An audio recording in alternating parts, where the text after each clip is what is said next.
Hello बच्चों, कैसे हो आप सभी। आपका स्वागत है हमारे YouTube channel tricks with Atul sir. हम हमारी जो इंडियन पॉलिटी की जो सीरीज थी उसमें हमने पीवाई के शुरू कर दिए थे, जहां पर आपके एग्जाम्स के लिए बहुत ही इंपॉर्टेंट है वो पीवाई की सीरीज, जिसे हम टॉपिक वाइज सॉल्व कर रहे हैं और जिसमें हमने हमारा पहला टॉपिक लिया था कॉन्स्टिट्यूएंट असेंबली, जिसके 1 से लेकर 35 तक के क्वेश्चन सॉल्व कर चुके थे। आज इसे जो आगे की जो हमारे क्वेश्चन वाली सीरीज है इसे पूरा कंप्लीट करते हैं कॉन्स्टिट्यूएंट असेंबली के लिए, ठीक है, जहां पर सारे हमारे इंपॉर्टेंट क्वेश्चन कवर होते हैं प्रीवियस ईयर हो और चाहे उसी टॉपिक से जुड़े हुए एक्स्ट्रा जितने भी इंपॉर्टेंट क्वेश्चन हो सकते हैं, जितने भी नए क्वेश्चन जो आने वाले एग्जाम में रिपीट हो सकते हैं, वो सारे हम सॉल्व करेंगे और वो भी पूरी की पूरी एक्सप्लेनेशन के साथ। ठीक है, चलो देखते हैं। हमारा नेक्स्ट क्वेश्चन है हमारा नेक्स्ट है हमारा क्वेश्चन नंबर 36। ठीक है, देखो सबसे पहले बहुत ही अच्छा सवाल है क्वेश्चन नंबर 36 में।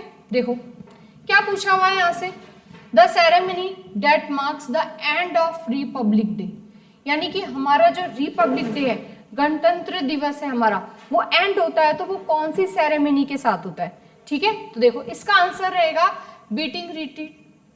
ठीक है, बीटिंग रिट्रीट जो सेरेमनी होती है, ये क्या होती है ये सेरेमनी, इसकी शुरुआत कहाँ से हो रखी है, तो देखो इसकी जो शुरुआत हो रखी है इस बीटिंग रिट्रीट सेरेमनी की जो शुरुआत है वो 17वीं सेंचुरी से मानी जाती है। ठीक है, हमारे भारत में इसकी शुरुआत कब से हुई है, तो हमारे भारत में बच्चों इसकी शुरुआत हुई है 1950 से, और ये रिपब्लिक डे के लिए होती है, यानी कि रिपब्लिक डे का जो एंड होता है वो इसी सेरेमनी के साथ होता है। अब रिपब्लिक डे हम कब सेलिब्रेट करते हैं, 26 जनवरी को, लेकिन ये 26 जनवरी को नहीं होता है, ये याद रखना, ये रिपब्लिक डे के तीसरा दिन होता है भाई, 27, 28 और 29। तो यानी कि जो बीटिंग रिट्रीट सेरेमनी होती है इसके बारे में याद रखना, ये कब सेलिब्रेट किया जाता है, 29 जनवरी को। क्या होता है इसमें, यानी कि रिपब्लिक डे के तीसरे दिन सेलिब्रेट होता है। इसमें चीफ गेस्ट कौन होते हैं, हमारे जो मुख्य अतिथि होते हैं वो कौन होते हैं, राष्ट्रपति होते हैं, तो प्रेसिडेंट याद रखना। ठीक है, मुख्य अतिथि कौन रहेंगे, प्रेसिडेंट। क्या क्या होता है इसमें, तो पहली बात तो हमारी तीनों forces, army, navy, air forces, साथ में जो हमारी स्पेशल आर्म पुलिस फोर्सेस होती हैं, ठीक है, सशस्त्र पुलिस बल होता है, वो सभी क्या करते हैं, एक जो म्यूजिक बैंड होता है इसे बजाते हैं और यहाँ पर ये संदेश दिया जाता है कि जितनी भी सेनाएं हैं अब वो वापस क्या कर रही हैं, अपने बैरक में लौट रही हैं, यानी कि जो सेना है वो बैरक में वापस जा रही है। इसे ही क्या बोला जाता है कि अब रिपब्लिक डे का क्या हो चुका है, एंड हो चुका है। और ये कब सेलिब्रेट किया जाता है, 29 जनवरी को। ठीक है, दिल्ली के अंदर ही होता है। चीफ गेस्ट कौन रहते हैं इसके अंदर, प्रेसिडेंट। भारत में इसकी शुरुआत कब से हो चुकी है बच्चों, 1950 से। रिपब्लिक डे के तीसरे दिन सेलिब्रेट होता है और यहां से हमारे रिपब्लिक डे क्या हो जाता है, एंड हो जाता है। ठीक है, तो बीटिंग रिट्रीट समझ गए, एक म्यूजिक बैंड होता है जिसमें हमारी तीनों सेनाएं और साथ में हमारी जो आर्म पुलिस फोर्सेस होती है वो एक संगीत बैंड है, उसके साथ पूरी एक पर्टिकुलर पूरी धुन बजती है और वहां से चीजें एंड हो जाती हैं। ठीक है, देखो अब बाकी के, लेकिन एक ऑप्शन तो पता चल गया, लेकिन आगे भी शब्द है जैसे कि fly past, at home ceremony और होम मेड सेरेमनी। ये तीनों किससे जुड़ी हुई है, तो देखो ये तीनों भी रिपब्लिक डे से ही जुड़ी हुई है। ठीक है, देखो सबसे पहले फ्लाई पास्ट क्या होता है, रिपब्लिक डे पर हमारी परेड होती है और उस परेड में परेड होने के साथ साथ अलग अलग प्रोग्राम होते हैं। तो ये जो फ्लाई पास्ट होता है ये उसी परेड का एक हिस्सा होता है और ये 26 जनवरी यानी कि रिपब्लिक डे पे सेलिब्रेट किया जाता है। तो याद रखना कि फ्लाई पास्ट का संबंध भी किससे है, रिपब्लिक डे से है। ठीक है, तो याद रखना जो फ्लाई पास्ट है आपको नाम से पता चल रहा है आसमान में है, तो एयर फोर्स कौन करेगा, एयर फोर्स फाइटर एयरक्राफ्ट। ठीक है, जो वायुसेना के जो विमान है वो अपने एयरक्राफ्ट द्वारा क्या करेंगे, इस सेरेमनी को करेंगे यहाँ पर। तो याद रखना फ्लाई पास्ट समझ गए, कब होता है ये भी, रिपब्लिक डे पर 26 जनवरी को ही होगा।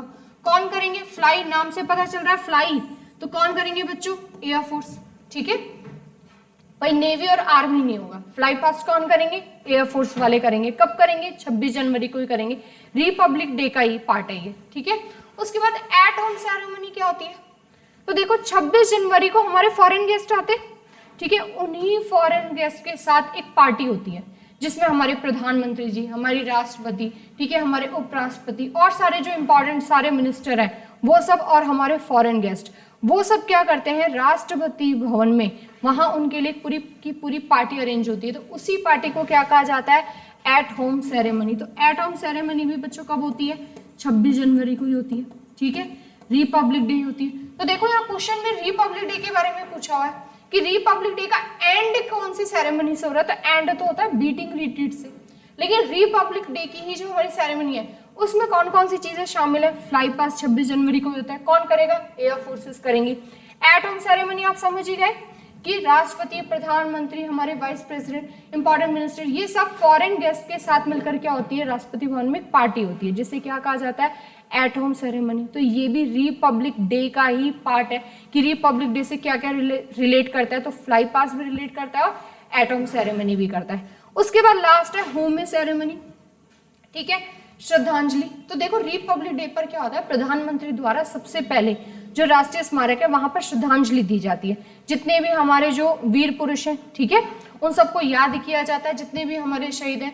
इसमें ये होता है कि नेशनल फ्लैग पहले होस्ट हो जाता है, फिर राष्ट्रगान गाया जाता है, 21 तोपों की सलामी दी जाती है, 2 मिनट तक मौन धारण किया जाता है। जब ये सारा काम 26 जनवरी को हो जाता है, उसके बाद रिपब्लिक डे की परेड शुरू की जाती है, ठीक है। तो उस दिन ये काम कौन करेंगे, प्राइम मिनिस्टर करेंगे, पीएम याद रखना, ठीक है।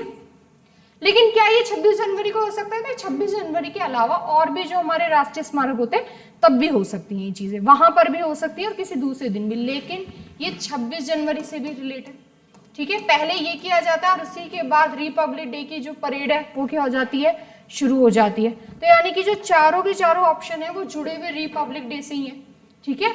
लेकिन हमसे सवाल में पूछा है कि रिपब्लिक डे का एंड किससे होता है, तो एंड किससे होता है, बीटिंग रिट्रीट से होता है, ठीक है। इसे वॉच सेटिंग के नाम से भी जाना जाता है, ये भी याद रखना कि बीटिंग रिट्रीट को और क्या कहा जाता है, वॉच सेटिंग कहा जाता है, ठीक है। तो देखो ये सारी बातें हो गई, याद रखना साथ में तीनों चीजें भी किससे जुड़ी हुई है, 26 जनवरी से जुड़ी हुई। किस शब्द का क्या मतलब होता है वो मैं आपको बता चुकी हूँ। उसके बाद देखो अगला सवाल हमारा, संविधान दिवस कब मनाया जाता है। तो देखो संविधान दिवस कब मनाया जाता है बच्चों, यानी कि जब हमारा कॉन्स्टिट्यूशन बनकर तैयार हुआ है, तो 26 नवंबर को। देखो 26 नवंबर 1949 को, 1949 को हमारा कॉन्स्टिट्यूशन बनकर तैयार हो गया था, ठीक है। हमारे कॉन्स्टिट्यूशन की जो लास्ट रीडिंग है वो उस दिन कंप्लीट हो चुकी थी, तो इसीलिए हम 26 नवंबर को कौन सा डे मनाते हैं, कॉन्स्टिट्यूशन डे मनाते हैं। लेकिन ये कब से मना रहे हैं बच्चों, 2015 से मना रहे हैं। 2015 से ही क्यों मना रहे हैं, डॉक्टर भीमराव अंबेडकर का जो जन्म है वो 1891 में हुआ था और 2015 में उनकी 125वीं जो बर्थ एनिवर्सरी है वो पूरी हो रही है, ठीक है। तो याद रखना कि डॉक्टर भीमराव अंबेडकर के सम्मान के लिए 2015 से हम हर साल 26 नवंबर को कौन सा डे सेलिब्रेट करते हैं, कॉन्स्टिट्यूशन डे या फिर संविधान दिवस, दोनों नाम याद रखना, ठीक है, चाहे पेपर में कोई सा भी नाम आ जाए। क्यों, क्योंकि 2015 में उनकी 125वीं जयंती पूरी हो रही है और अंबेडकर जी का जन्म कब हो रहा है, 1891 में, ठीक है। उसके बाद देखो नेक्स्ट अगला question, Alladi Krishna Swami Iyer was the chairman of dash of the constitution, ठीक है, कॉन्स्टिट्यूंट असेंबली ऑफ इंडिया, यानी कि अल्लादी कृष्ण स्वामी अय्यर है वो भारत की जो संविधान सभा थी उसमें से कौन सी समिति के अध्यक्ष थे, ठीक है। तो याद रखना इसका आंसर क्या होगा, क्रेडेंशियल कमेटी। देखो अब याद रखना कि संविधान समिति में जो संविधान सभा है उसमें समितियां बनाई गई थी, ठीक है, उसमें से भी कुछ इंपॉर्टेंट कमिटीज थी और बाकी छोटी छोटी कमेटियां थी। तो सबसे पहले तो याद रखना कि कॉन्स्टिट्यूंट असेंबली यानी कि जो हमारी संविधान सभा है इसमें टोटल कितनी कमेटी बनी थी, 22 बनी थी। अगर सीधा नंबर पूछ लिया जाए कि संविधान सभा में कुल कितनी समितियां थी तो कितनी थी समितियां बच्चों, 22। इस 22 में से भी 8 थी वो मुख्य थी, मेजर कमेटी थी, ठीक है, और बाकी बची हुई क्या थी, छोटी समितियां थी। उन्हीं में से कौन सी एक समिति थी, क्रेडेंशियल समिति। क्या काम था इसका कि जब कॉन्स्टिट्यूंट असेंबली काम कर रही है कॉन्स्टिट्यूशन के ऊपर तो उसको एक बार फिर से रीचेक करना, उन चीजों को फिर से देखना, वो काम किसका होता था, इस क्रेडेंशियल समिति का होता था। और उसके अध्यक्ष कौन थे बच्चों, अल्लादी कृष्ण स्वामी अय्यर। देखो जनरली बच्चे क्या करते हैं, 7-8 कमेटी याद करी और काम खत्म, लेकिन छोटी कमेटी भी याद रखनी है। तो याद रखना संविधान सभा में, कॉन्स्टिट्यूएंट असेंबली में टोटल कितनी कमेटी थी, अगर नंबर पूछ ले, कुल है 22। 22 में से मेजर कितनी है, 8, और बाकी बची हुई कितनी है, छोटी छोटी है। उन्हीं छोटी में से एक कौन सी है, क्रेडेंशियल, जिसके अध्यक्ष कौन है, अल्लादी कृष्णा स्वामी अय्यर। अब बाकी के तीनों के चेयरमैन और देख लेते हैं। तो संघ शक्तियां समिति, यूनियन पावर कमेटी के अध्यक्ष कौन थे बच्चों, पंडित जवाहरलाल नेहरू। ठीक है, याद रखना, पंडित जवाहरलाल नेहरू। ठीक है। ऑर्डर ऑफ बिजनेस कमेटी, कार्य समिति के अध्यक्ष कौन थे, के एम मुंशी का नाम रखना, कन्हैया लाल माणिक्य लाल मुंशी, के एम मुंशी का नाम याद रखना। ठीक है। फंडामेंटल राइट सब कमेटी पूछा है आपके पास, फंडामेंटल राइट कमेटी नहीं पूछा है, क्योंकि फंडामेंटल राइट कमेटी के अध्यक्ष तो कौन थे, सरदार वल्लभ भाई पटेल, जो सबसे बड़ी समिति थी जिसमें 54 मेंबर्स थे। ठीक है। अब क्या पूछा, सब कमेटी पूछा, तो सब कमेटी के कौन है बच्चों अध्यक्ष, जेबी कृपलानी। तो साथ के साथ हमने बाकी की 3 भी देख दी। ठीक है। तो क्रेडेंशियल के आंसर क्या हो गया, अल्लादी। भाई उल्टा भी तो सवाल पूछ सकता है, अब की बार सवाल देके समिति पूछा है, अगली बार समिति देके नाम पूछ ले। ठीक है। तो यूनियन पावर कमेटी किसकी हो गई, पंडित जवाहरलाल नेहरू की। ऑर्डर ऑफ बिजनेस कमेटी किसकी हो गई, के एम मुंशी की। और फंडामेंटल राइट सब कमेटी किसकी हो गई है बच्चों, जेबी कृपलानी की। तो साथ में तीनों ऑप्शन की जो 3 समितियां, तीनों समिति के जो 3 अध्यक्ष और है वो भी याद रखना। ठीक है। उसके बाद देखो अगला सवाल। देखो अगर हम लास्ट सवाल, एक सवाल के साथ साथ बाकी की 3 चीजें भी तैयार करते हैं तो वो उससे हमारा बहुत अच्छा रिवीजन होता है। ठीक है। तो क्वेश्चन निकालने से होता है कि पूरा का पूरा टॉपिक ही क्लियर हो जाता है कि कहाँ गलती हो रही है, और कोई चीज नहीं पता है हमें तो कुछ नया ही जानने को मिलता है उसके लिए। ठीक है। देखो अगला सवाल, संविधान सभा की जो सदन समिति थी, यानी कि जो हाउस कमेटी थी, ठीक है, उसके अध्यक्ष कौन थे। अब देखो अगली ये एक और कमेटी, और ये हाउस कमेटी भी बच्चों छोटी समिति में थी, मेजर कमेटी में नहीं थी। ठीक है।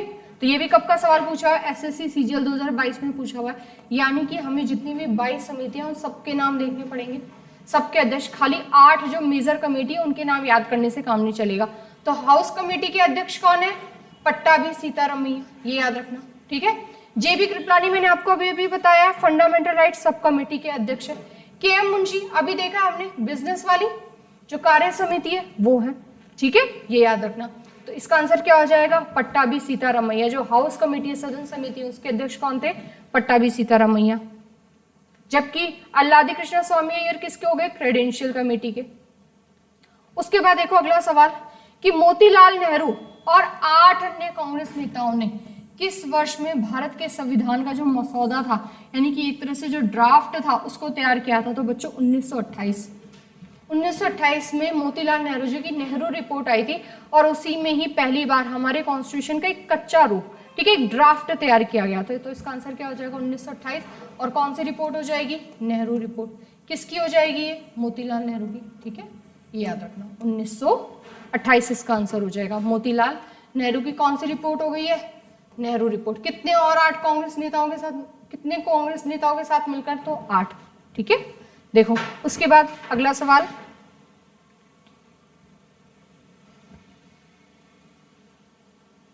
बहुत अच्छा सवाल है ये। देखो,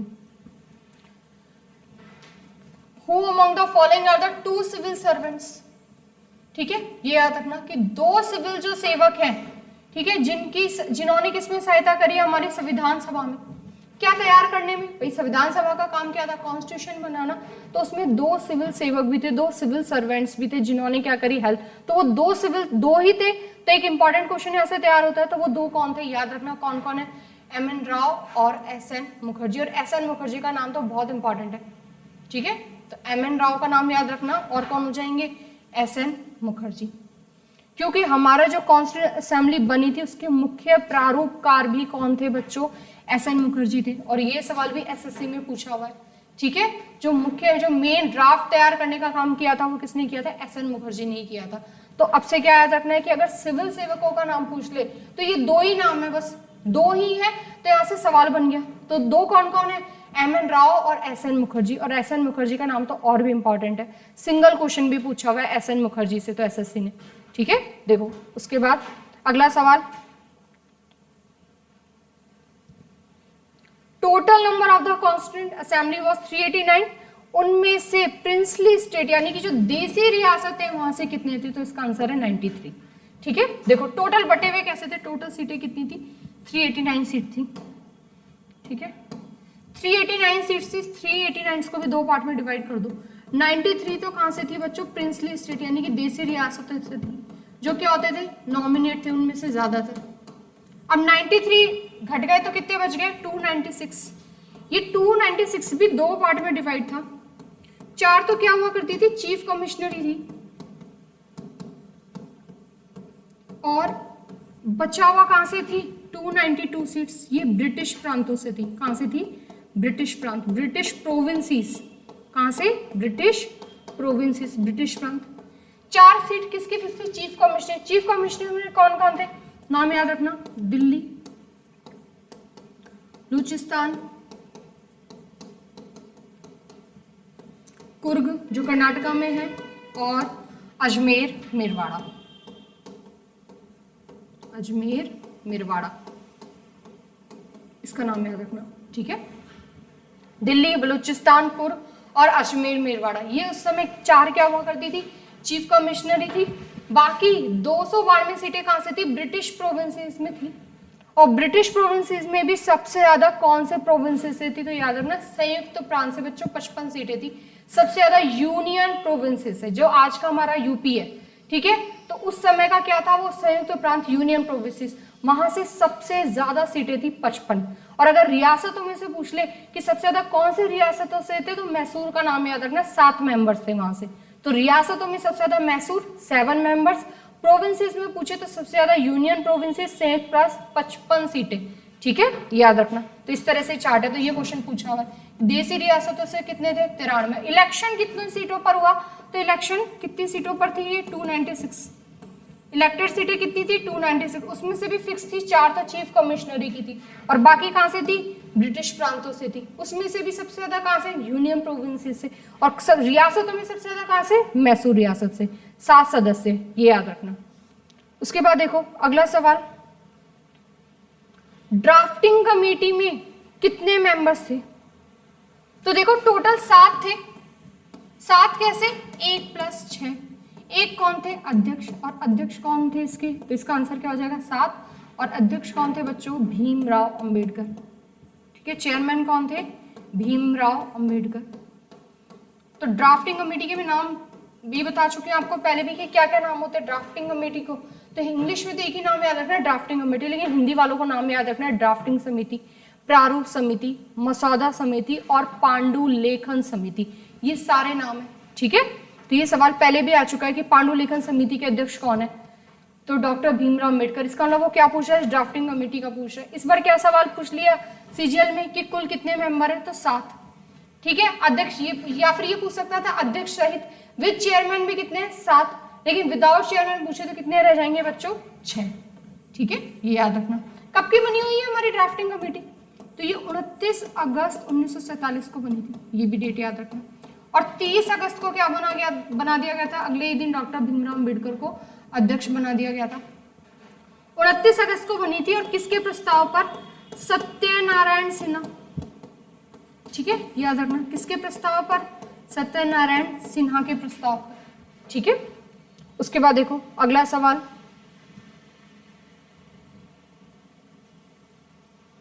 निम्नलिखित में से कौन 1946 में मद्रास से थी। देखो पूरी की पूरी जो हमारी संविधान सभा थी उसमें पहली बात तो कितनी महिलाएं थी, याद रखना 15 महिलाएं थी। 15 में से भी सबसे ज्यादा यानी कि 5 कहां से थी, संयुक्त प्रांत से थी, संयुक्त प्रांत, यूनियन प्रोविंसेस से थी। ठीक है, यूनियन प्रोविंसेस से थी, ये याद रखना। कितनी थी, 5 थी। लेकिन यहां पर सवाल क्या पूछा है कि मद्रास से कौन थी 1946 में, तो इसका आंसर हो जाएगा अम्मू स्वामीनाथन। लेकिन बाकी की भी देख लेते हैं कि बाकी की कहां से है, तो देखो हंसा जो मेहता है, हंसा जीवराज मेहता, ये कहां से थी बच्चों, बंबई से थी, ये याद रखना। कमला चौधरी और बेगम एजाज रसूल दोनों की दोनों कहां से थी, संयुक्त प्रांत से ही थी। और बेगम एजाज रसूल का नाम और इम्पॉर्टेंट है क्योंकि संविधान सभा में 15 में से एकमात्र मुस्लिम महिला बेगम एजाज रसूल थी, और कमला चौधरी और बेगम एजाज रसूल दोनों की दोनों कहां से थी, संयुक्त प्रांत से थी। ठीक है, तो 5 में से 2 कौन सी है? यही है। हंसा मेहता कहाँ से? बंबई से। और मद्रास से कौन थी? अम्मू स्वामीनाथन। ठीक है, उसके बाद देखो अगला सवाल, संविधान सभा को भारतीय स्वतंत्रता अधिनियम 1947 की कौन सी धारा के तहत मान्यता दी गई है? तो सबसे पहले तो देखो ये अधिनियम क्या है, इस अधिनियम का नाम याद रखना। किसका नाम क्या है पूरा का पूरा हमारा भाई? Indian independence act 1947। इसमें टोटल कितनी धाराएं थी बच्चों? 20 धाराएं थी। 20 तो धाराएं थी और 3 अनुसूचियां थी। शेड्यूल्स कितनी थी? 3 अनुसूचियां और 20 धाराएं थी। इस 20 में से जो धारा 8(1) है उसके तहत ही क्या था? संविधान सभा को मान्यता दी गई थी। तो बहुत ही अच्छा सवाल पूछा हुआ सीजीएल 2022 में कि टोटल कितनी धाराएं थी इस अधिनियम में? 20। अनुसूचियां कितनी थी? 3। उस 20 में से एक धारा थी 8 और 8(1) में क्लियर लिखा हुआ था कि इस अधिनियम के तहत संविधान सभा को गठित किया जाएगा और उसे मान्यता दी जाएगी।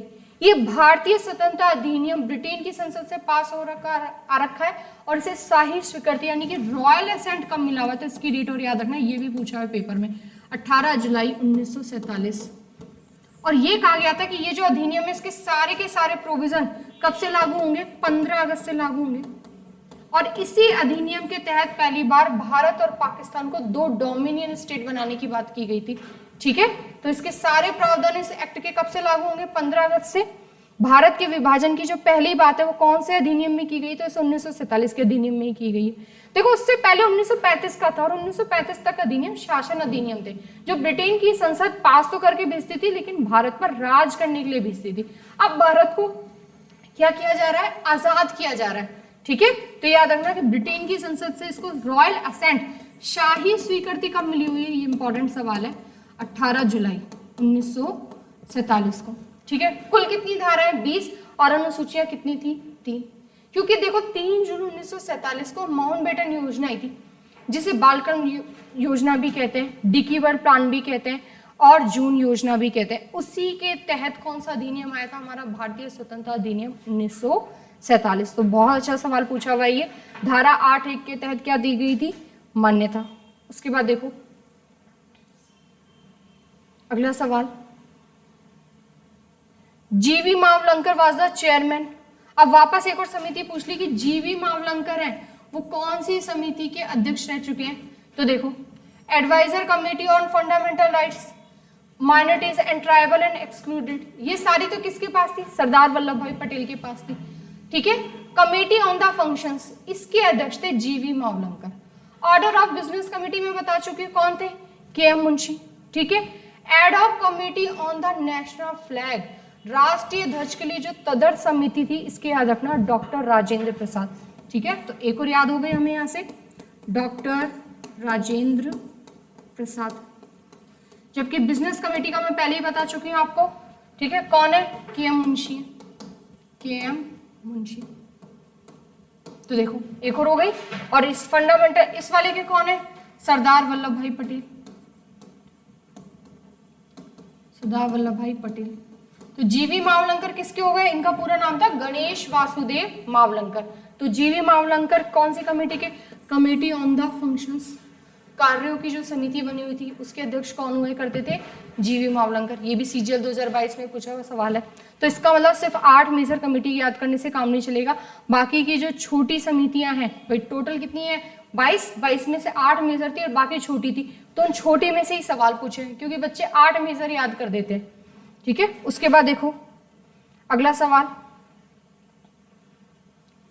गोपीनाथ बारदोलई जो संविधान सभा का हिस्सा थे वो कहां से थे? तो इसका आंसर रहेगा बच्चों असम।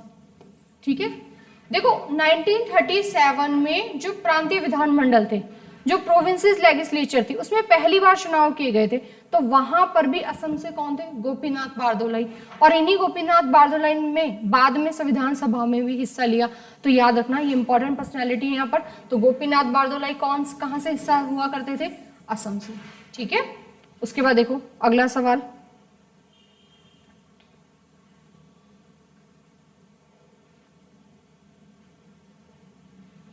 संविधान के जो दस्तावेज है उसका मसौदा तैयार करने के लिए संविधान सभा का मुख्य प्रारूपकार कौन था?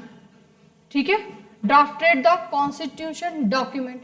तो चीफ ड्राफ्टर कौन था? बहुत अच्छा सवाल है। अब ज्यादातर मसौदा जैसे ही आती है ड्राफ्ट तो बच्चों याद आते हैं डॉक्टर भीमराव अंबेडकर, लेकिन इसका आंसर डॉक्टर भीमराव अंबेडकर नहीं है। चीफ ड्राफ्टर कौन है, मुख्य प्रारूपकार कौन है? तो इसका आंसर रहेगा एसएन मुखर्जी। ठीक है, और ये बात मैं आपको अभी थोड़ी देर पहले भी बता चुकी हूँ। तो एसएन मुखर्जी क्या थे? हमारे चीफ ड्राफ्टर हुआ करते थे, और साथ में ये क्या है, एक सिविल सर्वेंट भी है। तो ये भी याद रखना, बहुत अच्छा सवाल है, CHSL में पूछा हुआ है, देखो 2023 में। ठीक है, तो चीफ ड्राफ्टर कौन है? एसएन मुखर्जी, और साथ में ये क्या रह चुके हैं? Civil servant. उसके बाद देखो अगला सवाल, भारत का जो संविधान है वो भारत का वर्णन करता है, इंडिया को कैसे डिस्क्राइब करता है? तो राज्यों का संघ, यूनियन ऑफ स्टेट है Bharat. Bharat federal of state नहीं है, क्योंकि फेडरल ऑफ स्टेट कहाँ होता है? USA में होता है। भारत यूनियन ऑफ स्टेट है, यानी कि भारत के किसी भी राज्य को भारत से अलग होने की कोई अनुमति नहीं है। ठीक है, यहाँ पर सेंटर ज्यादा पावरफुल है, तो हमारी जो सरकार है वो किसकी तरफ झुकी हुई सरकार है? सेंटर, केंद्र की तरफ झुकी हुई सरकार है। भारत कैसा देश है? यूनियन ऑफ स्टेट है, और ये भारत ने कहां से लिया है? कनाडा से लिया है, ये भी याद रखना, कहां से लिया है? कनाडा से।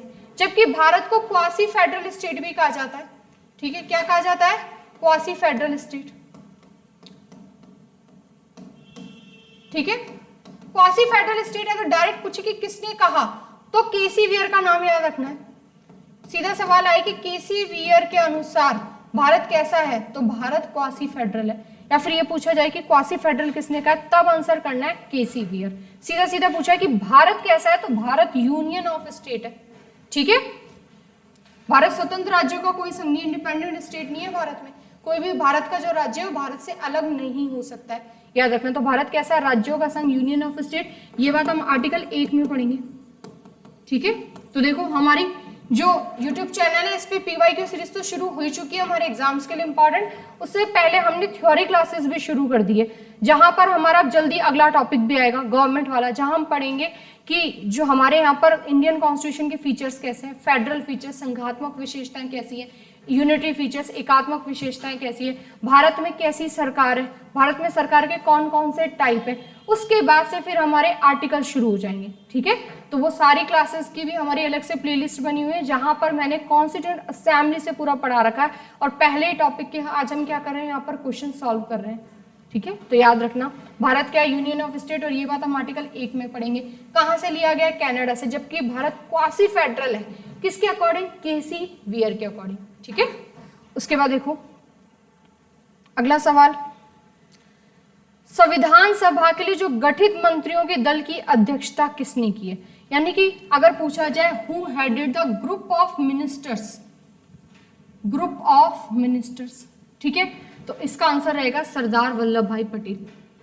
ठीक है, बहुत अच्छा सवाल है कि जितने भी जो मंत्री थे उन सबके अध्यक्षता, उनके ग्रुप की अध्यक्षता करने वाले कौन है? तो सरदार वल्लभ भाई पटेल।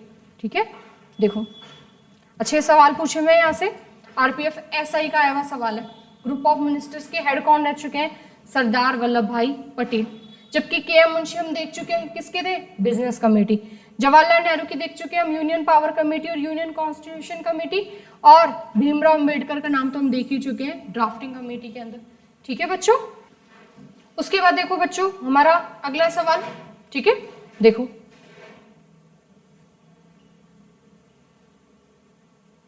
भारतीय संविधान के जनक के रूप में किसे जाना जाता है? तो इसका आंसर क्या रहेगा? डॉक्टर भीमराव अंबेडकर, क्योंकि डॉक्टर भीमराव अंबेडकर का ही सबसे बड़ा योगदान है हमारा कॉन्स्टिट्यूशन बनाने में। डॉक्टर भीमराव अंबेडकर को और क्या कहा जाता है? तो आधुनिक मनु, मॉडर्न मनु की संज्ञा दी जाती है। ठीक है, आधुनिक मनु, मॉडर्न मनु की संज्ञा दी जाती है, यहां से ये भी याद रखना। ठीक है, तो संविधान के जनक कौन है? फादर ऑफ इंडियन कॉन्स्टिट्यूशन कौन है? डॉक्टर भीमराव अंबेडकर। और मॉडर्न मनु भी किसे कहा जाता है? तो किसे कहा जाता है? डॉक्टर भीमराव अंबेडकर को ही कहा जाता है। उसके बाद देखो अगला सवाल, भारत के संविधान के लागू होने के समय उसमें कुल कितने अनुच्छेद थे? जब लागू हुआ था, तो लागू कब हुआ था? 26 जनवरी 1950 को लागू हुआ था पूरी तरह से। तो उस समय कितने थे? तो देखो 395 थे, ये याद रखना, बहुत सिंपल सवाल है। इसी के साथ साथ याद रखना कि भाग कितने थे बच्चों? तो भाग कितने थे उस समय? 22 पार्ट्स। और अनुसूचियां कितनी थी 8, जबकि आज ये तो बढ़कर कितने हो गए हैं 25 और अनुसूचियां भी जब कितनी थी 8 और 8 से बढ़कर अब ये कितनी हो गई हैं 12। ठीक है, तो कितने आर्टिकल थे उस समय टोटल 395, भाग कितने थे 22, जो आज बढ़कर कितने हो चुके हैं एट प्रेजेंट 25। अनुसूचियां शेड्यूल्स कितनी थी 8 और आज एट प्रेजेंट कितनी हो चुकी है 12। ठीक है, याद रखना। उसके बाद देखो अगला सवाल हमारा, किस देश में दुनिया का सबसे लंबा लिखित संविधान है? तो हमारे भारत में ही है बच्चों। इतने ज्यादा अनुच्छेदों वाला जो संविधान है वो हमारा भारत का ही संविधान है, क्योंकि जो हमारे संविधान निर्माता थे जिन्होंने कॉन्स्टिट्यूशन को बनाया उन्होंने 60 देशों का संविधान पढ़ा था। कितने देशों का? याद रखना, हमारा जो संविधान है वो कितने देशों को पढ़कर बनाया गया? 60 देशों को। तो लिखित तो है, रिटर्न है, लेकिन लॉन्गेस्ट है, सबसे बड़ा है। ठीक है, और सबसे जो लंबा लिखित संविधान है भारत का है। इस तरह का स्टेटमेंट देने वाले कौन है? आइवर जेनिंग्स, जिन्होंने बोला है कि जो भारत का संविधान है वो बहुत बड़ा है। ठीक है, बहुत कठोर है, ये याद रखना, जेनिंग्स का नाम याद रखना। इस तरह का स्टेटमेंट देने वाले कौन है? आइवर जेनिंग्स, कि जो भारतीय संविधान है वो बहुत बड़ा है, बहुत कठोर है और बहुत आगे है। तो ऐसा कहने वाले कौन है? Ivor Jennings. ठीक है, याद रखना। कितने देशों के संविधान को पढ़कर बनाया गया था? 60 देशों का संविधान पढ़ा था हमारे संविधान निर्माताओं ने। उसके बाद हमारा भारत का संविधान बनाया था। 395 अनुच्छेद रखे गए थे जिसके अंदर। ठीक है, उसके बाद देखो अगला सवाल, इनमें से कौन सा ड्राफ्टिंग कमेटी का मेंबर नहीं था? तो देखो ड्राफ्टिंग कमेटी में एक चेयरमैन और 6 अदर मेंबर्स हुआ करते थे। 6 अदर मेंबर्स थे। टोटल कितने थे? 7 में से एक तो अध्यक्ष और प्लस 6 क्या हो गए? मेंबर। अब की बार ये पूछा कि उन 6 में से कौन एक नहीं थे, तो इसका आंसर हो जाएगा ए.वी. ठक्कर। ठीक है, कौन सदस्य नहीं थे पूछा है, तो ए.वी. ठक्कर। तो देखो सैयद मोहम्मद सादुल्लाह थे, गोपाल स्वामी अयंगर थे, के.एम. मुंशी थे। तो 3 नाम तो ये हो गए। 3 नाम और देख दो भाई, 1 नाम, 2 नाम और 3 नाम हो गए। चौथा नाम और कौन सा याद रखना है हमें? एन माधव राव का नाम याद रखना है, एन माधव राव। 5वां नाम हम कौन सा याद रखेंगे? टी.टी. कृष्णमाचारी। ये दोनों बाद में जुड़े, एन माधव राव और टी.टी. कृष्णमाचारी। पहले ये ड्राफ्टिंग कमेटी के मेंबर नहीं थे, बाद में जुड़े हैं ये दोनों। ठीक है, और लास्ट नाम कौन सा याद रखेंगे? कृष्णा स्वामी अय्यर, कृष्णा स्वामी अय्यर। तो अध्यक्ष तो कौन हो गए थे? डॉक्टर भीमराव अंबेडकर। और बाकी 6 नाम कौन कौन से हो गए? सैयद मोहम्मद सादुल्लाह, गोपाल स्वामी अय्यर, गोपाल स्वामी अयंगर, कृष्णा स्वामी अय्यर, टी.टी. कृष्णमाचारी, एन माधव राव और के.एम. मुंशी। तो सदस्य कौन नहीं हो गए? ए.वी. ठक्कर। ठीक है, उसके बाद देखो अगला सवाल, प्रथम लोकसभा चुनाव इलेक्शन हेल्ड कब हुए हैं हमारे? तो देखो कब हुए हैं बच्चों? 1951 से 52 के बीच में हुए, याद रखना। इस तरह के सवाल भी आ जाते हैं नॉर्मल के। पहले लोकसभा जो आम चुनाव हुए कब से कब तक हुए? तो 1951 से लेके 1952 के बीच में हुए। ठीक है, उसी के बाद हमारी पहली लोकसभा का गठन हो चुका है। ठीक है, उसके बाद देखो अगला सवाल, स्वतंत्रता के बाद भारतीय संविधान सभा के अध्यक्ष कौन थे? देखो तो डॉक्टर राजेंद्र प्रसाद परमानेंट बन गए थे। यहां पर सवाल थोड़ा सा घुमा दिया कि आफ्टर इंडिपेंडेंस कौन थे, तो आफ्टर इंडिपेंडेंस भी डॉक्टर राजेंद्र प्रसाद ही रहेंगे। क्योंकि देखो हमारी जो कॉन्स्टिट्यूएंट असेंबली में काम करना कब शुरू किया था? 9 दिसंबर 1946 को। और इस समय टेम्परेरी अध्यक्ष, अस्थायी अध्यक्ष बोल दो या अंतरिम अध्यक्ष बोल दो, किसे बनाया गया था? डॉक्टर सच्चिदानंद सिन्हा को। और 2 दिन बाद 11 दिसंबर 1946 को परमानेंट स्थायी अध्यक्ष संविधान सभा का किसे बनाया गया था? डॉक्टर राजेंद्र प्रसाद को बनाया गया था। और इस संविधान सभा ने 24 जनवरी 1950 तक काम किया है, यानी कि ये तो स्वतंत्रता के बाद की डेट हो गई। तो सवाल बस इतना पूछा कि आफ्टर इंडिपेंडेंस कौन है, थोड़ा सा घुमा दिया, तो आंसर डॉक्टर राजेंद्र प्रसाद ही रहेगा, क्योंकि वो परमानेंट अध्यक्ष बन गए थे कब से? 11 दिसंबर 1946 से। और जब तक कॉन्स्टिट्यूएंट असेंबली रहेगी तब तक अध्यक्ष कौन बने रहेंगे? डॉक्टर राजेंद्र प्रसाद ही बने रहेंगे। ठीक है, तो ध्यान रखना है यहां से। उसके बाद देखो अगला सवाल, कैबिनेट मिशन ने क्या रखा था? भारतीय संविधान के निर्माण हेतु एक संविधान सभा का प्रस्ताव रखा था। ठीक है, और वो प्रस्ताव कब रखा गया था बच्चों? 1946 में रखा गया था। तो ऑप्शन सारे सही है, बस क्या कर रखा है? ईयर चेंज कर रखे हैं। तो कैबिनेट मिशन भारत कब पहुंच रहा है बच्चों? 24 मार्च 1946 को पहुंच रहा है। कब पहुंच रहा है? 24 मार्च 1946 को। ठीक है, ये याद रखना। कितने थे इसमें टोटल? 3। 3 में से एक कौन थे इसके जो अध्यक्ष भी थे? पैथिक लॉरेंस, एवी अलेक्जेंडर और स्टेफार्ड क्रिप्स। ये तीनों क्या थे? कैबिनेट मिशन के सदस्य के रूप में आ रखे थे, जिसमें अध्यक्ष भी कौन बने थे? Pethick Lawrence. और पैथिक लॉरेंस के बारे में एक और बात याद रखना, वो भारत के क्या थे उस समय? सेक्रेटरी थे, भारत के सचिव भी बने हुए थे। ठीक है, तो कैबिनेट मिशन योजना कब आई थी भारत में? 1946 में। कब पहुंच रहे हैं? 24 मार्च 1946 को।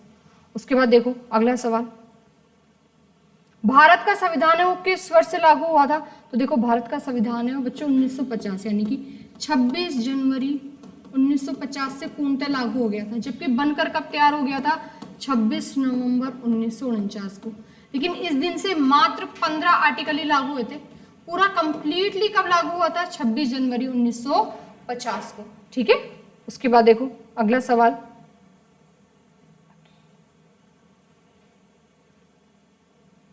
31 दिसंबर 1947 को भारतीय संविधान सभा में से कौन सा ऐसा प्रांत था, कौन सी ऐसी प्रोविंसेस थी जहां से सबसे ज्यादा सदस्य शामिल थे? तो देखो कॉन्स्टिट्यूएंट असेंबली जब बनी थी उस समय उसमें सदस्य कितने थे? 389 थे।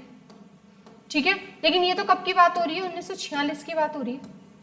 अब उसने क्या कर दिया? उस सवाल थोड़ा सा घुमा दिया, 31 दिसंबर 1947 लिख दिया।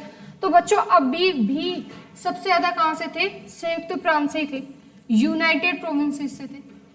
ठीक है, यूनियन प्रोविंसेस या यूनाइटेड प्रोविंसेस से थे। कितने थे? नंबर पूछ लेते याद रखना, 55 थे। ठीक है, तो भले ही वो 1947 पूछे चाहे 1946 पूछे, आंसर संयुक्त प्रांत ही रहेगा। और कितने थे? 55 थे। जबकि रियासतों में पूछे तो मैसूर रियासत से थे और कितने थे? 7। तो यहाँ पर बस क्वेश्चन में डेट फिक्स कर दी तो ऐसा लगेगा हमें कि शायद जो यूनाइटेड प्रोविंसेस है वहां से सदस्य घट गए होंगे, तो नहीं, पूरी की पूरी कॉन्स्टिट्यूएंट असेंबली में लास्ट तक सबसे ज्यादा सदस्य कहाँ थे? संयुक्त प्रांत से थे। चाहे वो कोई सी भी डेट दे दे, 1946 से लेकर 1949 तक हमारा संविधान बनकर तैयार हो गया था, तब तक की कोई भी डेट दे दे आंसर यही रहेगा।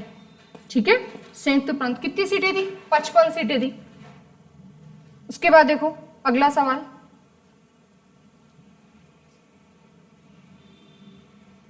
1950 का जो हमारा कॉन्स्टिट्यूशन था उसमें हमें कितने फंडामेंटल राइट दिए गए थे? ठीक है, तो देखो सबसे पहले उस समय हमें कितने दिए गए थे? 7 दिए गए थे, क्योंकि वो 1950 में पूछ रहा है। आज जबकि वर्तमान में कितने हैं? 6। तो एक कौन सा हट गया? राइट टू प्रॉपर्टी, संपत्ति का अधिकार हट गया, याद रखना। अब हट गया तो इसके बारे में थोड़ी सी बातें पढ़ लेते हैं। संपत्ति का अधिकार, राइट टू प्रॉपर्टी, ये हट गया है। अब ये हमारा फंडामेंटल राइट नहीं है, अब ये सिर्फ और सिर्फ हमारा कैसा है? कानूनी, लीगल राइट है। कैसा राइट है ये बच्चों? हमारा लीगल राइट, कानूनी अधिकार है ये हमारा। हटा होगा तो किसी ना किसी अमेंडमेंट से हटा होगा, तो 44 कॉन्स्टिट्यूशनल अमेंडमेंट, संविधान संशोधन 1978 से हटा है। तो पहले किस में आता था? पार्ट 3 में।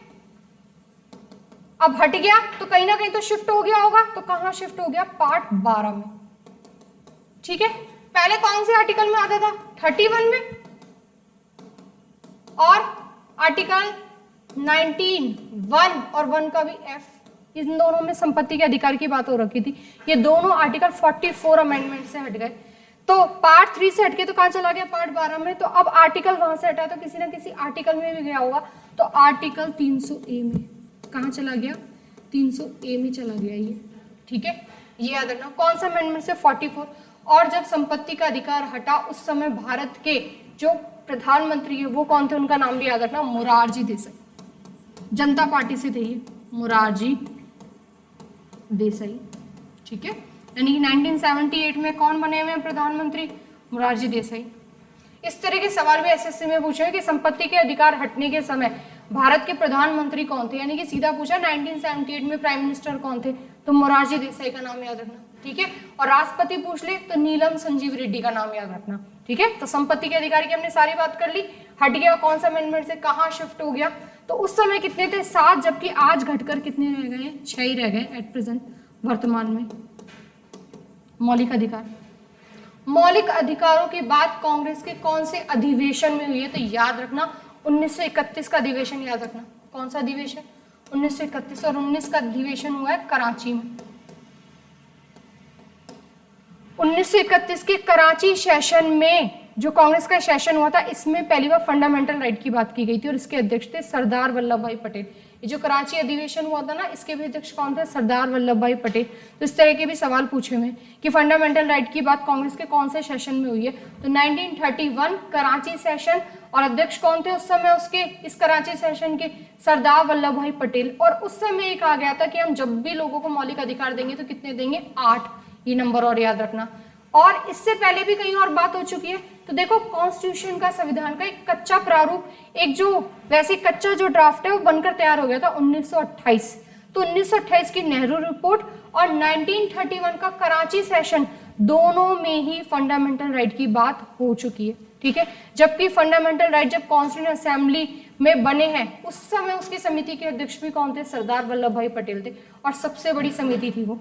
ठीक है, कराची अधिवेशन के भी अध्यक्ष कौन थे? सरदार वल्लभ भाई पटेल ही थे। उसके बाद देखो अगला सवाल, ब्रिटिश भारत में प्रांतीय विधानमंडलों का जो पहला चुनाव है वो किस वर्ष हुआ था? तो इसका आंसर रहेगा 1937। बहुत अच्छा सवाल पूछा हुआ है। ठीक है, देखो 1935 का एक्ट आया था हमारे लिए, 1935 का भारत शासन अधिनियम, और इस एक्ट में कहा गया था कि जो प्रांतों में, प्रोविंसेस में दायर की है द्वैध शासन है उसे तो किया जाएगा खत्म, और प्रांतों को ऑटोनोमस बनाया जाएगा, प्रोविंसेस को स्वायत्तता दी जाएगी। अब आप किसी को ऑटोनोमस देते हो, स्वायत्तता देते हो, तो सबसे पहले वहां पर चुनाव करवाए जाते हैं। भाई आप लोगों को अधिकार दे रहे हो तो सबसे पहले वहां चुनाव का अधिकार रहेगा। तो प्रांतीय विधानमंडलों के जो चुनाव हुए थे वो सबसे पहले 1935 के अधिनियम के तहत हुए थे। ये भी याद रखना, कौन से एक्ट के तहत हुए थे? तो 1935 के एक्ट के तहत हुए थे। और कब हुए थे? 1937 में। कितने प्रांत थे टोटल? 11 थे। 11 में से बच्चों याद रखना 8 में सरकार किसने बनाई थी? कांग्रेस ने बनाई थी। और इस 8 में से भी 5 में तो पूर्ण बहुमत था, और जो 3 थी उसमें मिली जुली सरकार बना रखी थी। तो याद रखना कि 1937 के जो चुनाव हुए थे वो 11 ब्रिटिश प्रांतों में हुए थे, और कांग्रेस ने 11 में से कितने में सरकार बनाई थी? 8 में। अब इन्होंने 1937 में चुनाव तो करवा लिया, कौन से एक्ट से? 1935 के एक्ट से। लेकिन कांग्रेस की सरकार ने 1939 में 2 साल, लगभग 2 साल बाद ही क्या कर दिया था? 8 के 8 प्रांतों से क्या कर दिया था? त्याग पत्र दे दिया था। ठीक है, तो कांग्रेस की सरकार मात्र कितने महीने रही? ये भी नंबर याद रखना, 28 महीने। मात्र कितने महीने रही? 28 महीने। बहुत अच्छे सवाल बनते हैं यहाँ से कि कांग्रेस की जो सरकार 1937 के चुनाव में मात्र कितने महीने रहे? 28 महीने। यानी कि लगभग कितने हो गए? 2 साल और 4 महीने का हो गया। ठीक है, 2 वर्ष 4 महीने का समय हो गया, 28 महीने। अब जब 1939 में कांग्रेस ने यहाँ पर त्याग पत्र दिया तो मुस्लिम लीग खुश हो गई। उनका तो बैठे बैठाए काम हो गया कि किससे छुटकारा मिल गया? कांग्रेस से। और मुस्लिम लीग ने इसीलिए मुक्ति दिवस मनाया। और याद रखना, मुक्ति दिवस कब मनाया? 22 दिसंबर 1939 को। क्यों मनाया? रीजन पता चल गया। कौन मना रही है? मुस्लिम लीग मना रही है। 22 दिसंबर 1939 को क्या मना रही है? मुक्ति दिवस। किससे मुक्ति मिल गई इनको? कांग्रेस से। कांग्रेस वाले चलने ही नहीं देते थे इनकी, कोई सुनता ही नहीं था मुस्लिम लीग की।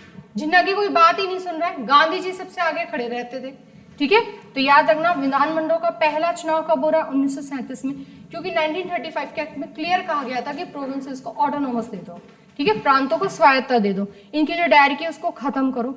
तो 1935 के एक्ट से ही 1937 में इलेक्शन हुए। कांग्रेस ने 11 में से 8 में सरकार बनाई, और ये सरकार मात्र 28 महीने रही, और सभी ने एक साथ क्या दे दिया? त्याग पत्र दे दिया। ठीक है, त्याग पत्र दे दिया तो मुस्लिम लीग खुश हो गई, उसने बोला कांग्रेस से मुक्ति मिल गई, तो क्या मना दो? मुक्ति दिवस मना दो। और मुक्ति दिवस कब मना दो? 22 दिसंबर 1939 को। ये याद रखना। ठीक है, उसके बाद देखो अगला सवाल,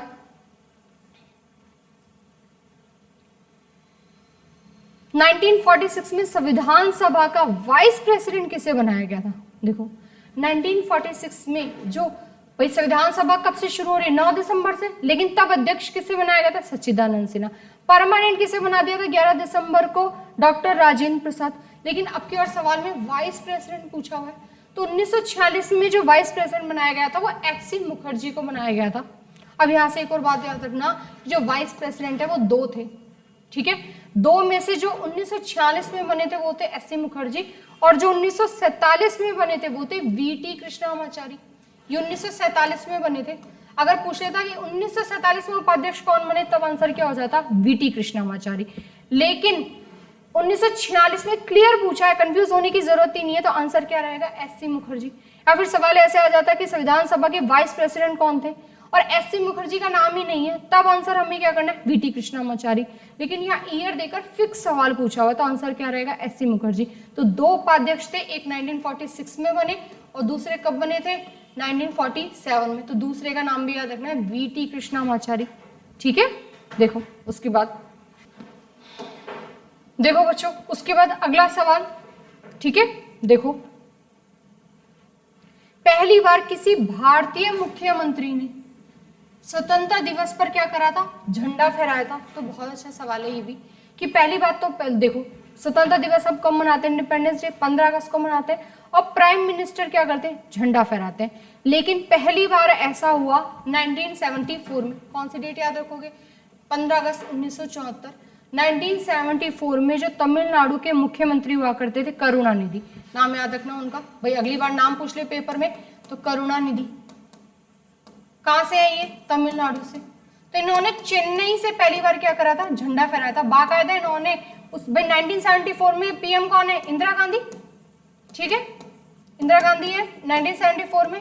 तो इंदिरा गांधी को चिट्ठी लिखी थी इन्होंने और मांग की थी इस चीज की, और इंदिरा गांधी ने इस मांग को पूरा भी किया था। तो याद रखना, पहली बार किसी राज्य के मुख्यमंत्री, तमिलनाडु के मुख्यमंत्री करुणानिधि, जिन्होंने चेन्नई में क्या फहराया था, झंडा फहराया था। और ये कब की बात है, 1974 की, और उस समय पीएम कौन थी, इंदिरा गांधी। तो ये भी याद रखना, नाम याद रखना और पीएम का नाम भी याद रखना, कि किस प्रधानमंत्री के कार्यकाल में ऐसा हुआ। इस तरह से सवाल आ जाए तो कौन है, इंदिरा गांधी। ठीक है, उसके बाद देखो अगला सवाल,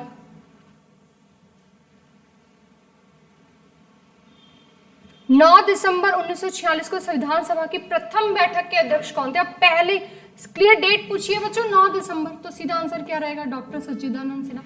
बहुत बार कर चुके हम ये, ठीक है। लेकिन और परमानेंट 11 दिसंबर को कौन बन गए थे, डॉक्टर राजेंद्र प्रसाद। ठीक है, तो आंसर क्या हो जाएगा इसका, सच्चिदानंद सिन्हा। प्रथम बैठक के अध्यक्ष सच्चिदानंद सिन्हा ही थे। बाबा साहेब अंबेडकर को भारतीय संविधान का रचयिता माना जाता है, क्यों, क्योंकि वो प्रारूप समिति के अध्यक्ष थे, ड्राफ्टिंग कमेटी के क्या थे, अध्यक्ष थे, और कॉन्स्टिट्यूशन बनाने में सबसे बड़ी भूमिका अदा की थी इन्होंने। तो इसका आंसर क्या हो जाएगा, प्रारूप समिति के अध्यक्ष। संविधान सभा के अध्यक्ष चुने गए थे, नहीं, उसमें तो दो नाम ही याद रखने हैं, सच्चिदानंद सिन्हा और डॉक्टर राजेंद्र प्रसाद। ठीक है, तो संविधान के रचयिता माने गए, क्यों, क्योंकि किसके अध्यक्ष थे, प्रारूप समिति के अध्यक्ष थे। इस तरह के ऑप्शन जानबूझ के कंफ्यूज करने के लिए दिए जाते हैं, लेकिन अगर हमें एग्जैक्ट पता है कि यही हुआ था तो बिल्कुल भी कंफ्यूज नहीं होना है इस तरह के सवालों में। ठीक है, उसके बाद देखो अगला सवाल, संविधान महासभा की जो केंद्रीय संविधान समिति के अध्यक्ष कौन थे, केंद्रीय, सेंट्रल कॉन्स्टिट्यूशन। अब इसकी जगह चाहे यूनियन भी लिखा जाए, ठीक है भाई, केंद्रीय लिखा हुआ, इसकी जगह चाहे संघ लिखा जाए, कि संघ संविधान समिति या केंद्रीय संविधान समिति, सेंट्रल कॉन्स्टिट्यूशन कमेटी या यूनियन कॉन्स्टिट्यूशन कमेटी के अध्यक्ष कौन थे। तो इसका आंसर रहेगा पंडित जवाहरलाल नेहरू। ठीक है, बी.आर. अम्बेडकर तो किसके हो जाएंगे, ड्राफ्टिंग कमेटी, जे.बी. कृपलानी किसके हो जाएंगे, बिजनेस कमेटी के। ठीक है, उसके बाद देखो अगला सवाल, भारतीय इतिहास में किस दिन को स्वराज दिवस के रूप में मनाया जाता है, स्वराज दिवस के रूप में। ठीक है, तो देखो ये किस तरह से हुई थी ये शुरुआत, तो 26 जनवरी 1930 को मनाया गया था यहाँ से। ठीक है, इसका आंसर क्या हो जाएगा, 26 जनवरी 1930, क्योंकि 26 जनवरी 1950 को तो हम क्या मनाते हैं, रिपब्लिक डे। ठीक है, 15 अगस्त 1947 को हम क्या मनाते हैं, हमारा इंडिपेंडेंस डे। 14 अगस्त को किसका रहता है, पाकिस्तान का। इसके पीछे स्टोरी क्या है, तो सुनो, दिसंबर 1929 की बात है, कांग्रेस का कौन सा सेशन हो रहा था, 44वां, और कहां, लाहौर में। अध्यक्ष कौन थे, पंडित जवाहरलाल नेहरू थे, और उन्होंने ये पूर्ण स्वराज दिवस मनाने की मांग की थी। और 26 जनवरी 1930 को क्या मनाया गया था, हमारा पहला स्वराज दिवस मनाया गया था। तो याद रखना, स्वराज दिवस कब मनाया जाता है भारतीय इतिहास में, 26 जनवरी 1930 को। ठीक है, याद रखना।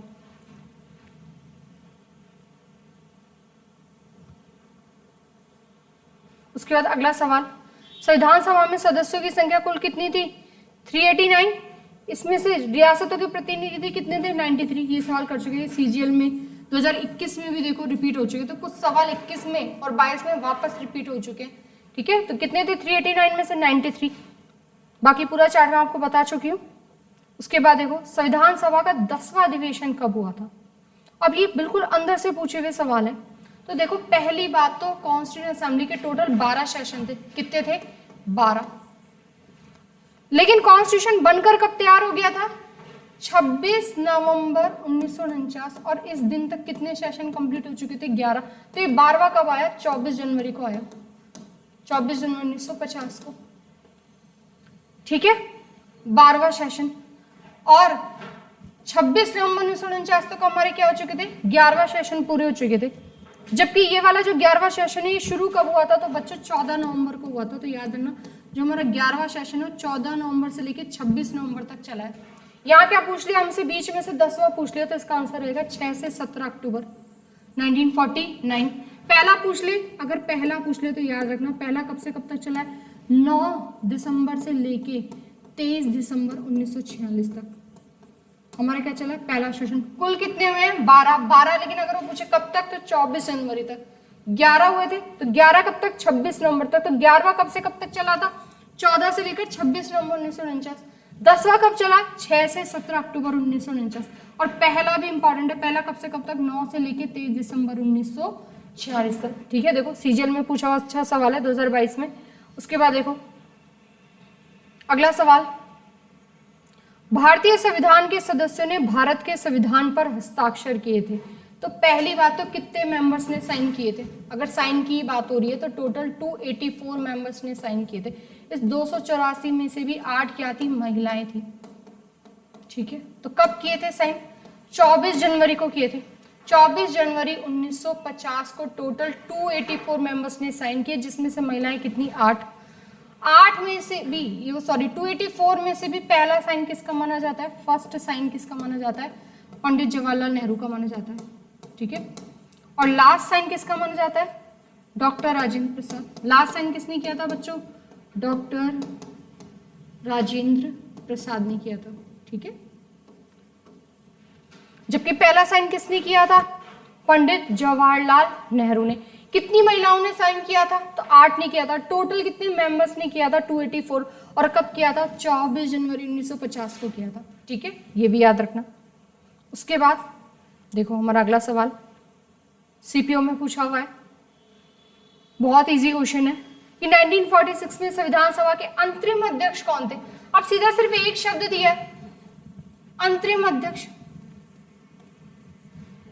ठीक है, लेकिन देखो डेट भी 1946 में अंतरिम अध्यक्ष किसे बनाया गया था? तो इसका आंसर डॉक्टर सच्चिदानंद सिन्हा होगा। ठीक है, पहली बात तो राजेंद्र प्रसाद है ही नहीं ऑप्शन में, तो कंफ्यूज होना ही नहीं है। तो अध्यक्ष में 2 ही नाम याद रखने थे, सच्चिदानंद सिन्हा और राजेंद्र प्रसाद। अब अंतरिम लगा दिया तो अंतरिम भी कौन थे? सच्चिदानंद सिन्हा ही थे। तो एक शब्द जोड़ने से बिल्कुल भी कंफ्यूज होने की जरूरत नहीं है। तो अंतरिम प्रेसिडेंट कौन थे हमारे 1946 में? सच्चिदानंद सिन्हा। उसके बाद देखो अगला सवाल, भारतीय संविधान के निर्माण में कुल कितना व्यय हुआ? तो 64 लाख रुपए का खर्चा हुआ था टोटल। कितने देशों का संविधान पढ़ा गया था? तो 60 देशों का। ये भी याद रखना, कितने देशों का? 60 देशों का। टोटल खर्चा कितना हुआ है? 64 लाख। ठीक है, उसके बाद देखो अगला सवाल,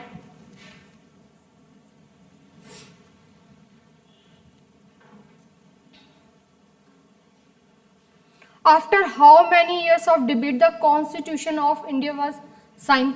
कितने साल की बहस के बाद जो संविधान सभा है उस पर हस्ताक्षर हुए थे? तो 3 साल। इसका आंसर रहेगा 3। कैसे? 3 कैसे होगा? देखो 9 दिसंबर से तो क्या हो रही है? संविधान सभा बन रही है। 24 जनवरी 1950 को क्या कर रहे हैं? 284 मेंबर्स क्या कर रहे हैं? साइन। तो लगभग इस बीच टाइम पीरियड कितना होता है? 3 साल का। ठीक है, और याद रखना कॉन्स्टिट्यूएंट असेंबली ने कितने टाइम काम करा है। हम ज्यादातर क्या याद रखते हैं कि संविधान बनने में कितना समय लगा, जबकि कॉन्स्टिट्यूएंट असेंबली ने कितने साल काम करा है?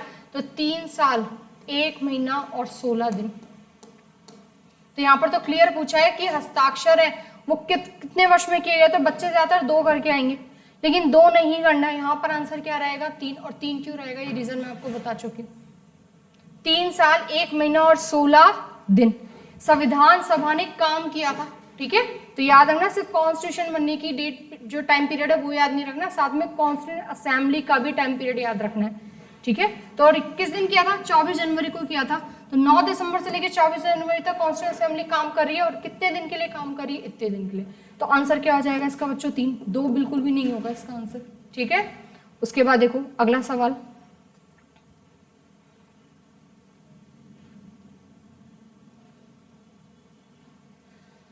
संविधान निर्माताओं द्वारा पूर्ण स्वराज घोषणा, पूर्ण स्वराज दिवस हम कब मनाते हैं, 26 जनवरी 1930 को।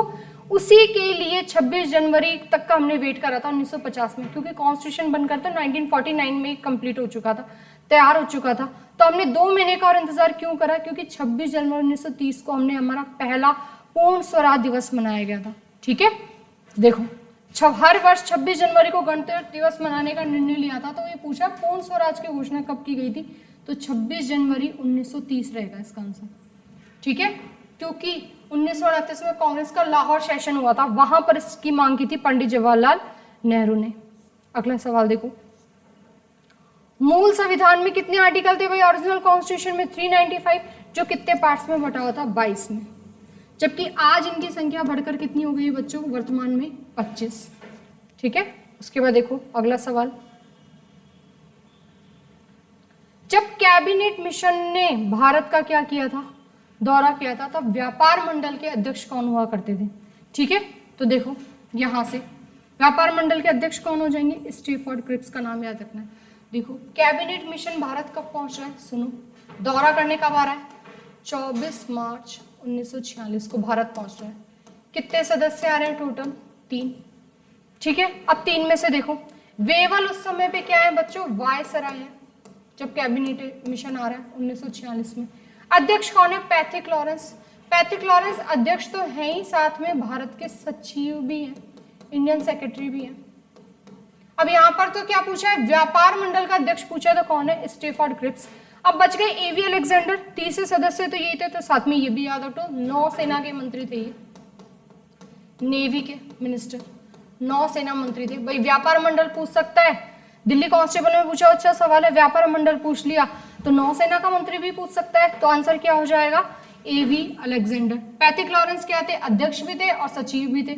और वेवल उस समय क्या थे, जब कैबिनेट मिशन भारत आ रहा है तो वायसराय थे। तो इसका आंसर क्या हो जाएगा, स्टीफर्ड क्रिप्स, ठीक है। उसके बाद देखो अगला सवाल,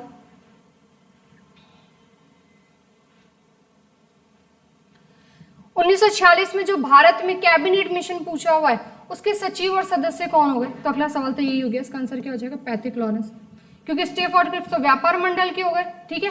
इरविन क्या थे, इरविन तो वायसराय रह चुके हैं बहुत पहले। और साइमन, जॉन साइमन के में क्या बना था, साइमन कमीशन बना था, जो 1927 में गठित हुआ था और फरवरी 1928 में भारत पहुंचा था, ठीक है। तो इसके कैबिनेट मिशन के सदस्य भी थे और साथ में सचिव भी थे, तो कौन थे, पैथिक लॉरेंस ही थे। कैबिनेट मिशन का अध्यक्ष पूछ ले कौन थे, तो वो भी कौन थे, पैथिक लॉरेंस ही थे, ठीक है। देखो उसके बाद अगला सवाल, लिखित संविधान का प्रारंभ किस देश से हुआ है, तो बच्चों पहला लिखित संविधान अमेरिका का है, ठीक है। छोटा संविधान है लेकिन पूरे वर्ल्ड में फर्स्ट रिटर्न कॉन्स्टिट्यूशन, पहला लिखित संविधान किसका है, अमेरिका का। जबकि ब्रिटेन में अनरिटर्न कॉन्स्टिट्यूशन है। सबसे लंबा लिखित संविधान कौन सा है, तो हमारे भारत का ही है, ठीक है। तो संविधान को लिखने की शुरुआत पहली बार कौन से देश से की गई है, तो अमेरिका से की गई है, ठीक है। उसके बाद देखो अगला सवाल, संविधान सभा के सचिव कौन थे, तो सचिव का नाम याद रखना। सेक्रेटरी कौन थे, कॉन्स्टिट्यूएंट असेंबली के, तो HVR अयंगर का नाम याद रखना, ठीक है भाई। राजेंद्र प्रसाद तो क्या थे, अध्यक्ष थे। SC मुखर्जी क्या थे, वाइस प्रेसिडेंट हुआ करते थे। तो यहाँ पर हमसे क्या पूछ लिया है, सेक्रेटरी पूछ लिया है, ठीक है। दिल्ली पुलिस में आया हुआ सवाल है ये भी, कि कॉन्स्टिट्यूएंट असेंबली के सेक्रेटरी कौन थे, तो HVR अयंगर थे, ठीक है। जबकि चीफ ड्राफ्टर का नाम पूछ ले तो SN मुखर्जी का नाम याद रखना है हमें, ठीक है। इस तरह से बच्चों कॉन्स्टिट्यूएंट असेंबली के हमने टोटल कितने क्वेश्चन सॉल्व करिए, 79। अगर आपने ये 79 क्वेश्चन भी सॉल्व कर दिए ना, तो आपका जो अगला सवाल है वो इन्हीं क्वेश्चन की जो सीरीज है उससे बाहर भी नहीं जाएगा, क्योंकि इतनी डीप एक्सप्लेनेशन कर दिया, साथ में 3 क्वेश्चन के 3 जो ऑप्शन लिखे हुए हैं वो भी, साथ में उस लाइन से कोई दूसरा सवाल बनता है वो भी। तो टॉपिक वाइज मैं आपको पूरे की पूरी जो इंडियन पॉलिटी है वो सॉल्व कराऊंगी, ठीक है। टॉपिक वाइज क्वेश्चन होंगे, थ्योरी वाली क्लास अलग रहेगी। अगर देखो क्वेश्चन सॉल्व करने का फायदा जब ज्यादा है जब आपने पूरी थ्योरी पढ़ रखी हो, तो क्वेश्चन फटाफट होते चले जाते हैं। तो उसके लिए हमारी अलग प्लेलिस्ट बनी हुई है जहां पर टॉपिक वाइज मैंने अभी तक वीडियोस डाली हुई हैं, तो पूरी वो इंडियन पॉलिटी वहां पर पढ़ाई जाएगी, थ्योरी के साथ साथ प्लस पीवाईक्यू और अदर जितने भी इंपॉर्टेंट क्वेश्चन बनते हैं वो, तो उसकी प्लेलिस्ट अलग होगी। इन सभी की जो पीपीटी है वो आपको हमारे टेलीग्राम चैनल पे मिल जाएगी, जिसका लिंक आपको वीडियो के नीचे मिल जाएगा। तो थ्योरी की क्लास के नोट्स प्लस पीवाईक्यू सीरीज के जितने भी ये क्वेश्चंस हैं वो सारे आपको हमारे टेलीग्राम चैनल पे मिल जाएंगे।